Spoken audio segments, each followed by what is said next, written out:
బంగ్లాదేశ్ మాజీ ప్రధాని షేక్ హసీనాను తిరిగి ఢాకాకు రప్పించేందుకు భారత్కు దౌత్యపరమైన లేఖను పంపినట్లు ఆ దేశ తాత్కాలిక ప్రభుత్వం వెల్లడించింది. న్యాయ ప్రక్రియ కోసం హసీనాను తిరిగి బంగ్లాకు రప్పించాలని కోరుకుంటున్నట్లు బంగ్లాదేశ్ విదేశీ వ్యవహారాల సలహాదారు తౌహీద్ హుస్సేన్ తెలిపారు. ఈ మేరకు భారత ప్రభుత్వానికి దౌత్య సందేశం పంపినట్టు చెప్పారు. అంతకుముందు హోంశాఖ సలహాదారు జహంగీర్ ఆలం హసీనాను బంగ్లాకు రప్పించడానికి భారత విదేశాంగ మంత్రిత్వ శాఖకు లేఖ పంపినట్టు తెలిపారు. రెండు దేశాల మధ్య నేరస్తుల అప్పగింత ఒప్పందం ఇప్పటికే ఉందని, దాని ప్రకారం హసీనాను తిరిగి బంగ్లాదేశ్కు తీసుకురావచ్చని ఆలం చెప్పారు.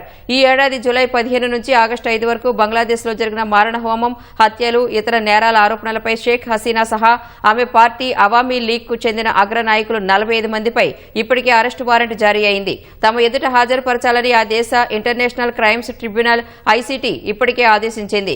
రిజర్వేషన్ల వ్యతిరేక ఆందోళనలతో హసీనా తన పదవికి రాజీనామా చేసి ఈ ఏడాది ఆగస్టు 5న బంగ్లాదేశ్ను వీడి భారత్కు వచ్చారు. అప్పటి నుంచి భారత్లోనే ఆమె ఆశ్రయం పొందుతున్నారు.